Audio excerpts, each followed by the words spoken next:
Welcome to the class. My name is Adam Vu. I'm a revert like some of you here. I'm not Sheikh Hussein Yi, as you can see. Normally this class is by Sheikh Hussein Yi. This is a level 1 class for those who are new, first timer. This class talks about the foundations of the religion. And we take questions as well, especially from the not yet Muslims, to clear all the confusion or misunderstanding about Islam, of course. And after this, there will be a level 2 class where we go into details, about the religion. Before we begin, I know today we have a very interesting topic. Before we begin, I have something very special. What is this? Anyone knows what is this? Anyone can guess? What is this? Huh? Anyone? Anyone from the class?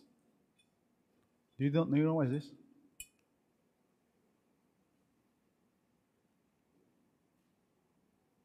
Come on, guess lah. I said guess already. Like a cup, yes. But what it is? Come on, pass around so that you can see. Have a look. Pass around. What is that? Anyone? Come on. Come on, come on.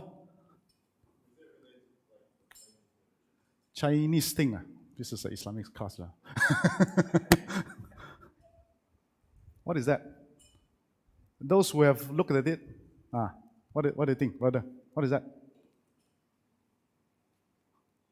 Sister, what is that? Don't know. I know you don't know, but guess. No answer. Not even a guess. Yes, sister. Something that you can put donation in it. To put what? Donation. Something to put donation. Okay, very good. Very good guess. What do you think? Don't know. Sorry? Put water. Very good. Okay, very good. What is that? Any guess? Brother, sister? Put food. Put donation. Put food. Put water. What else? What else, sister? At the back. Don't know. Guess lah. Come. Yeah, have a look. Maybe your answer is correct.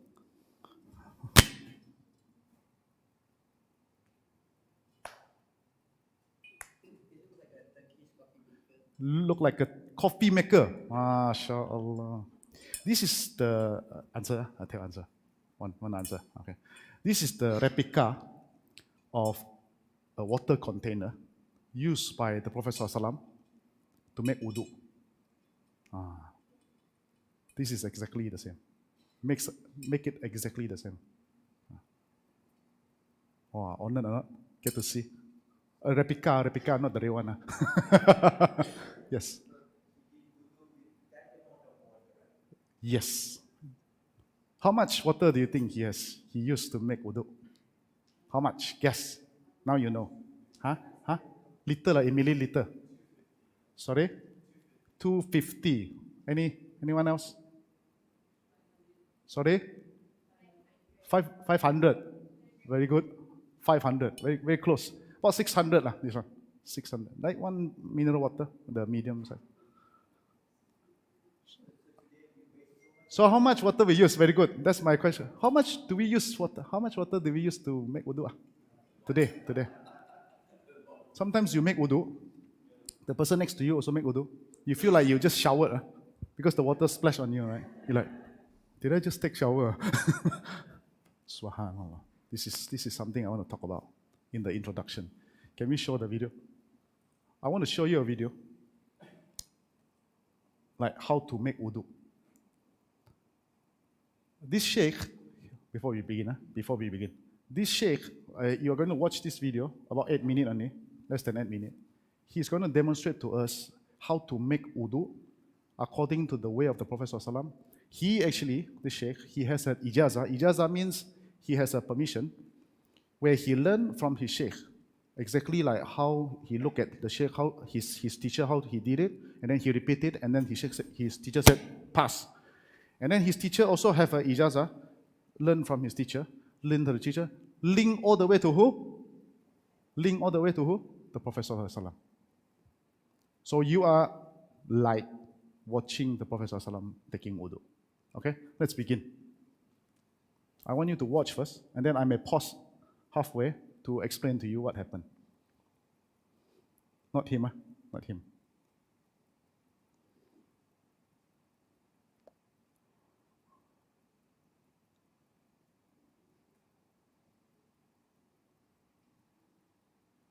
Can we fast forward sikit?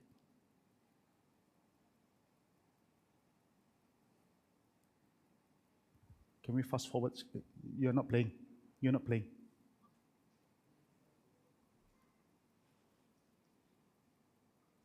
He's still talking. Can you fast forward sikit? Let him start. Okay, so he's starting. Okay, he's starting. So this is how he start. He start with hand, right? So he's touching. He's starting his wudu.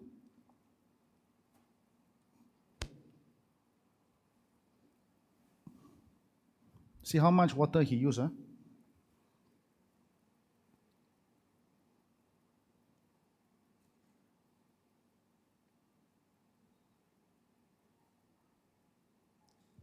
Can play sound? Cannot. Tak apa. Okay.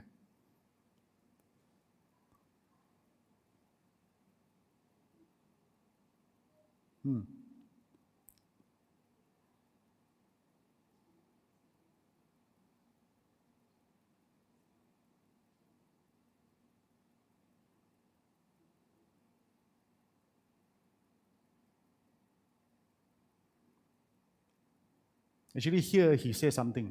Unfortunately, we don't have audio. He said actually he forgot to wash his nose. So he said washing the nose is sunnah, it's not wajib. So he said he will come back after this because you don't go back for sunnah, you only go back for wajib. So he said he will come back after this. So you will see how he make his nose. So this is how he wash his head. His face. How many of us wash your face like this? Or you just psh, psh. This is how he wash his face. Wudu 3 times. So make sure, here, eyes. If you have beard here, make sure you wash also. And he's not exaggerating. This is how he did it every time. Okay?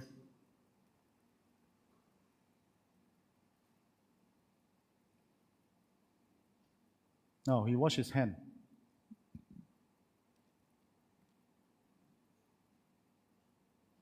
See how he washed his knuckle here? The hand. How he would wash his finger here, the fingernail. He would make sure he put water here and then he would do like this, make sure it's wet.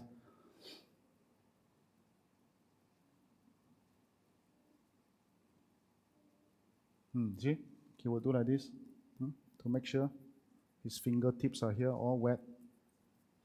Okay, see? This is washing the hand 3 times. And see how much water he used. This is how much he used.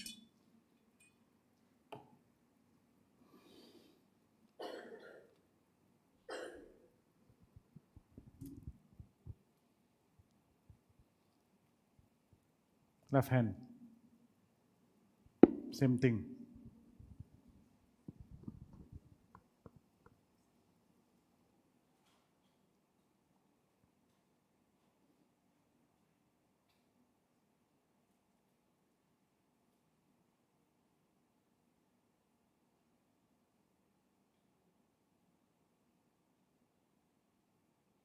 Make sure your elbow are wet and washed.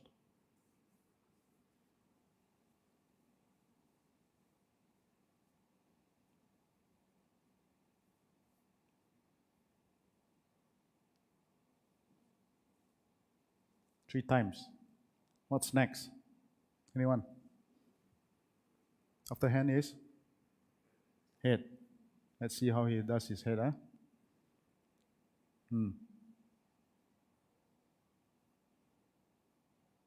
All the way to the neck. Here, we always missed.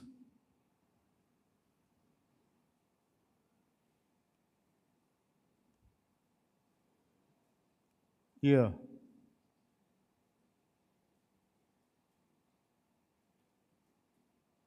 Okay? Last one. Foot.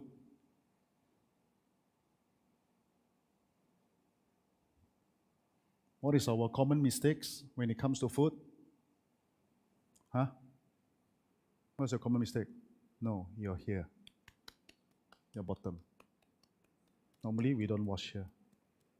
Especially those who don't even wash. They just turn on, they put their feet inside. They just do like this. The foot. Huh? The bottom part, make sure. 3 times.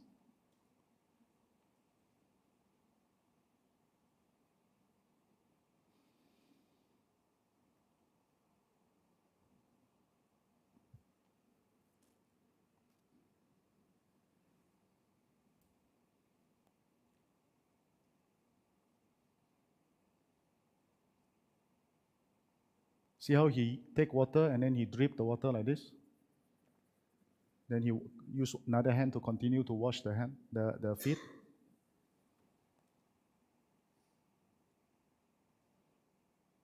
Done.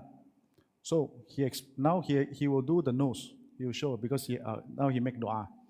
We know there's a dua after wudu, correct or not? Then he will make the nose, and then he will also demonstrate for ladies with long hair. How do you do? He will demonstrate because the student actually asked. Yep. See, the student asked him, like, if I have long hair, the woman asked, if those who have long hair, what do you do? So he said, oh, yeah, I forgot to do the nose. Now he's doing the nose. This is how you do the nose.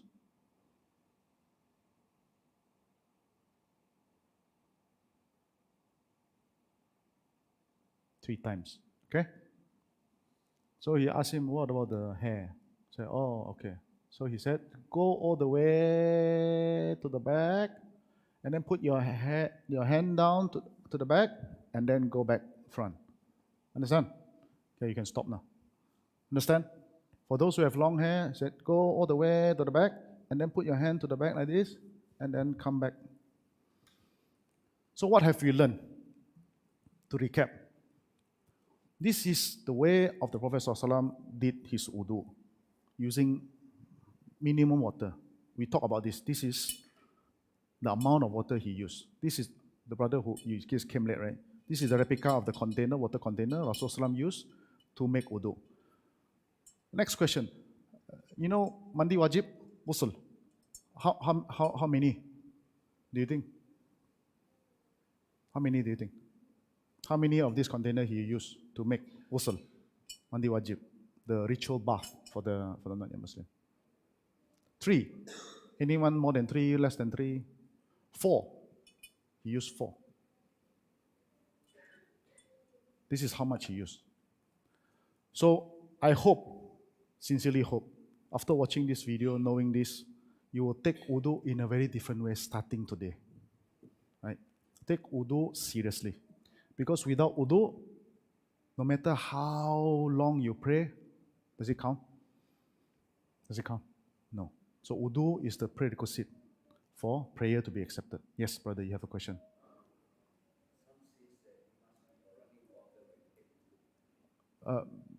It is running water actually. You run the water. You don't have to like a pipe. It is running water. It is meaning running water means the water enough water to flow the water. It's not like pss, pss, pss, spray only. So the water must flow. Yes, sister, you have a question. You can, but Sheikh, he demonstrated because he missed it in the very beginning, so hence he did it at the back. So when you do it, yeah, you can do it together with the mouth and the nose. Yep. Because he missed it in the very beginning. He said it actually, but because there's no audio, perhaps even if with audio, maybe you don't understand because he speaks Arabic.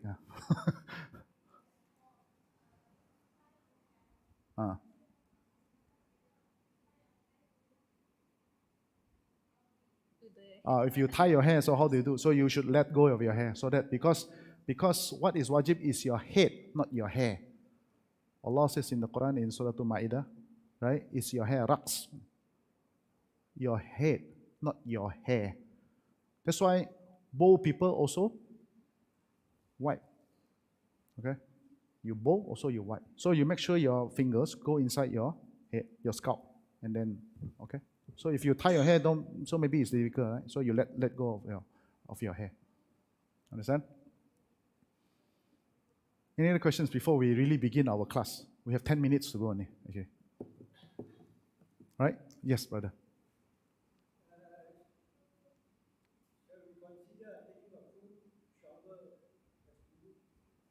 No, wudu you take like this only. Exactly like this. Because wudu is the minor ablution. We call it ablution. Yeah, minor ablution, not the major ablution. You see, maybe one thing I forgot to mention. Wudu is a ritual cleansing. It's not a physical cleansing. Understand? You don't have to be like really clean. You know, of course you need to get rid of najis, but it's not a physical clean. Yeah, you don't have to be like literally clean. That's why you have some dust, it's still okay. And this is why after you take a bath, you are physically clean, but if you don't have wudu, you still have to take wudu. Because some people, they have this issue. They wash like 100 times, you know. The solat already finished, he's still wuduing. He's still doing wudu. This is what we say, this is the whisper of the shaitan. He's telling you to, no, you're not clean yet. You know? No. It's not about physical cleansing. This is a ritual cleansing. You take wudu for salah. Okay? You may have taken a bath, but if you don't have wudu, you don't have wudu. And this is why, even if you fart after that, you're still clean, you still have to, you break your wudu, you still have to take wudu.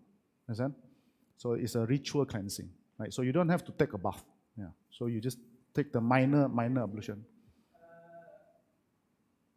After taking a shower, I need to walk about 5 to 7 minutes to the mosque. So when I reach the mosque, do I have to take the wudu? No, you don't. Once you have wudu, let's say for example, like I have a wudu now. When I come for class, I have wudu. I already take wudu from home. I already go out. As long as I don't break my wudu, meaning I don't fart, I don't sleep, I don't get fainted or whatever, I still have my wudu. When the time solat, I go straight to solat. I don't have to go wudu. I go straight to prayer. Yeah. Very good question. I see a number of members of the mosque. They come there, I noticed that they didn't go to the room. Yeah, because they already wudu at home. Yeah. You know, where am I staying? I just took my shower. True, because they already, yeah, because they already take wudu from home. Yeah. So even if you can keep your wudu until the next solat, you can. Zohor, after Zohor, maybe you don't go to toilet, you don't do anything, you don't fart, you know, you don't poop, you don't urinate. Yeah, you can keep your wudu until next solat, as long as you don't break your wudu. Yep. Yes, brother.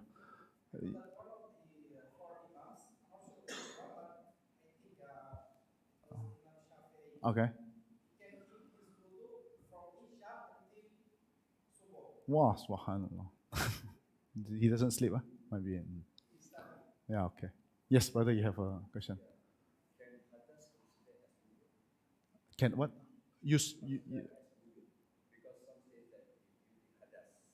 Hadas besar. Well, hadas is najis, you know. Hadas means najis. No, you ghusl, you mean. You take the mandi wajib. Okay.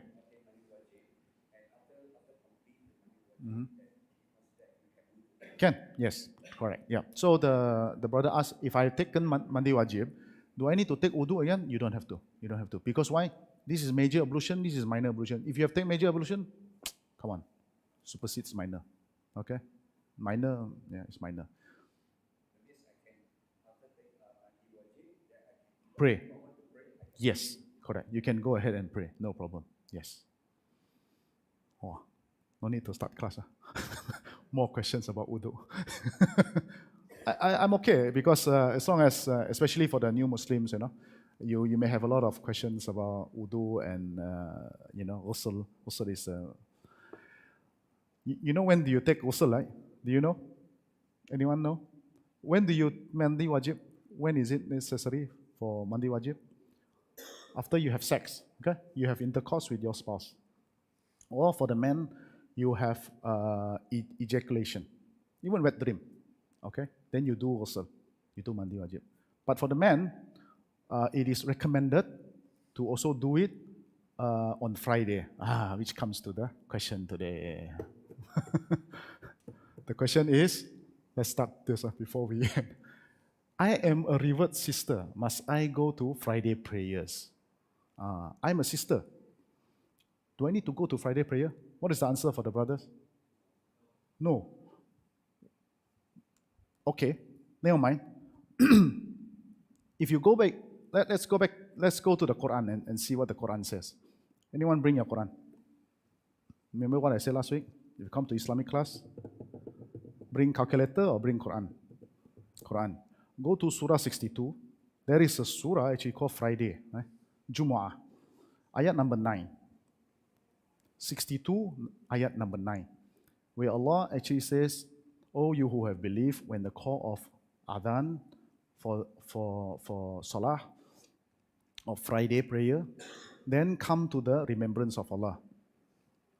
Meaning for the khutbah, and stop doing business.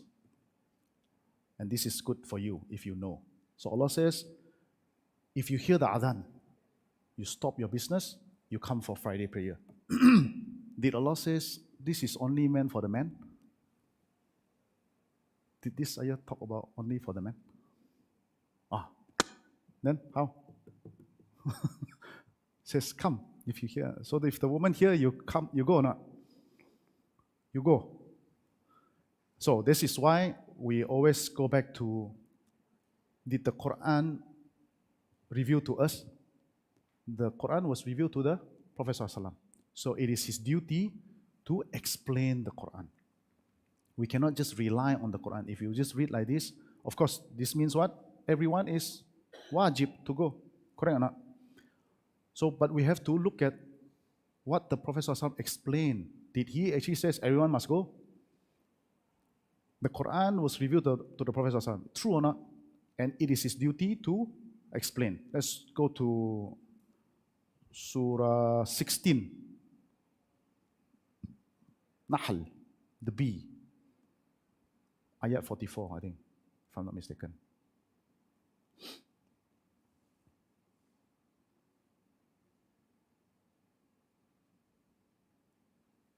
Allah says what? With clear signs, we have 1644. What did Allah says? We have sent down the reminder, which is the Quran, that you may explain clearly to men. So this is one of the duties of the Prophet ﷺ is to explain the Quran to people. And this is why when we read the Quran, we cannot just rely on the Quran itself. We must go back to the hadith of the Prophet ﷺ. What did he say about the ayat? What did he do and say? Because his action and his saying explain the whole Quran. Just like one of the wives of the Prophet ﷺ said, Aisha, he said, his character is like the Quran. He's a walking Quran, basically. What he did, what he said, explains the whole Quran. So what did Allah says about, what did the Prophet ﷺ explain about Friday prayer? So he told us, he said, everyone is wajib to pray Friday prayers, except, he said except, is it? He said except for, it's like four group of people. One is the slave, a slave who are owned by a master. Then he is not wajib. Number two, women, he said, women are not. Number three, a child, meaning someone who has not reached puberty. And then the fourth one, the sick, those who are sick, lying down in hospital, you know. In another narration, he also include another two person, the traveler, and those who are in the wilderness, meaning like you are stranded in the hutan, in the forest, you don't have to pray Friday prayers. 6 categories of people don't have to pray Friday prayers. So that's why we know sisters do not need. But generally, everyone should go. But 6 categories of people do not need to go. Next question. What if I'm a sister? I want to go. I'm in Mecca. I want to go Friday prayer. What's the problem? Medina, I'm in Medina. Can he go? Can she go? Can, because it goes back to the original. Yes, it is not a wajib upon them, but if they want to go, they can go. And during the time of the Prophet ﷺ, the women used to pray Friday prayer with him, and he never stopped them and said, "Hey, no, go home." No, he allowed them to pray Friday prayer with him. So hence we also know women, if they want to, they choose to go, they can go, no problem. As long as a bit difficult in Malaysia, right? Because even the women area, they open for the men, right? So a bit difficult. So if you want to go to Friday prayer in Malaysia, you have to be a bit, you have to be careful so that you don't mix with the men. You know, you will have places for you. You don't put on perfume because the men put perfume. You don't put perfume, right? And is it sufficient if you just pray 2 rakat with the imams and the imam will just have the khutbah and 2 rakat? Yes. Do you have to pray Zohar after that? You don't have to. Yeah, it's sufficient. If you go to Friday prayer, that's it. You don't have to pray Zohar. Because in a normal circumstances, you don't go to Friday prayer, what do you do at home? You pray Zohar, right? But if you were to go, then you just pray exactly like the man, and it's sufficient. Inshallah, Allahu Alam. Allah knows best. Okay, I'm going to end here. Any other questions before we end? Maybe 1 or 2 more questions. That's all. Yes, brother.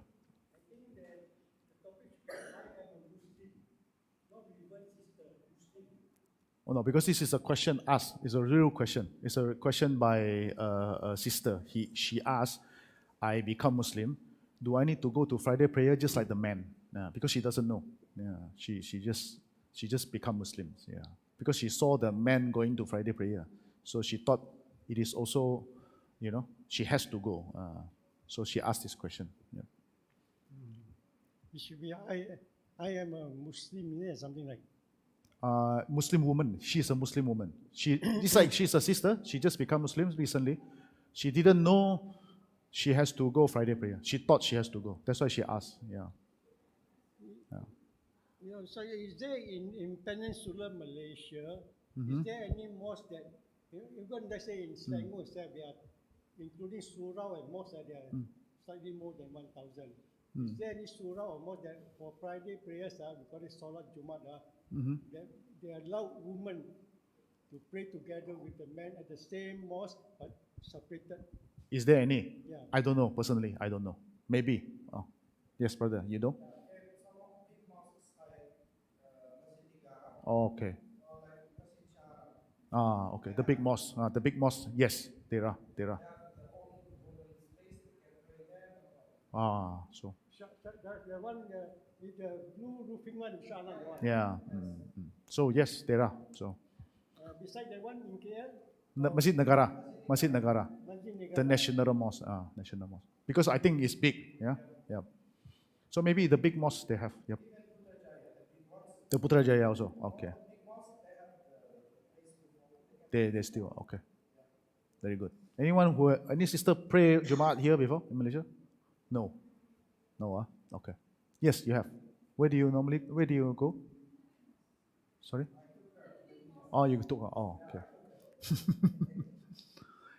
Okay, any other questions maybe from the sister? Yes, sister. What's your question? Last question. We have to close. Okay, thank you.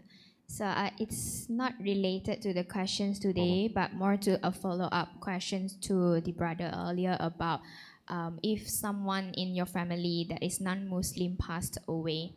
So for example, for myself, let's say I'm a born Buddhist, and let's say, for example, in one day, let's say my mother passed away and she is not yet a Muslim, and there is a ritual for Buddhists. For example, if they need to hold any joss sticks, for example, like the children's, for example. I, as a Muslim, am I allowed to hold the joss stick, but without any intention? For example, if let's say just for a last respect, but just holding it without any intentions or praying to anything other than Allah. Yeah. Okay, That's very the good question. The sister asked very good questions. So if I have someone pass away from my family members and they are non-Muslim, they have the rituals, for example, the Buddhists, they have the joysticks and all that. what can we do? Basically, we are Muslims, right? Okay, generally speaking, we are allowed to attend the non-Muslims' funeral. We are allowed to attend. Well, what we are not allowed to do is to participate in the rituals. That's the do's and the don'ts. Like for example, what I have done previously, try to be a useful person. You go there and you help out, help and talk to people and, whatever. But when the rituals comes, I stay away. Yeah, I stay away. But it becomes complicated what if you are the child? You have to participate. Because otherwise they said, make it more complicated if you are the only child. They said you have to, okay, this is when, this is my opinion, this is when you have to be tactful. I would say you have to be tactful. If you can, of course, if you can slow talk with your family members, you don't want to participate, and if they allow, then that would be great, of course. But if you cannot, and they insist, and they would not be able to continue if you don't do it, then I would say you just do it, just for the sake of, finishing the otherwise everything will stuck. It becomes very, very difficult. Yes, it is wrong to do it, but at the same time, we must think with wisdom. You don't want to make it more complicated, and then we would even, how would I say this, tarnish the reputations of Islam. So which one it will make it worse? If you think it will make it worse because the family will start cursing, the family will say you are, then by all means, just get it done, and without any intention, and you are just doing it for the sake of just finishing move on with the rituals. Because I have friends who are the only son, for example. The only son, he has to hold the joystick. He has to. They literally stop the rituals. They said, until you do it, because we just don't know how to proceed. So, and then he was like, yeah. Yes, you can insist, but if it gets to a point that it becomes too tense, the situation, then you make your judgment. Yeah. That's all I can say. Yeah. Allahu A'lam. Allah knows best. Okay, so inshallah we stop here. I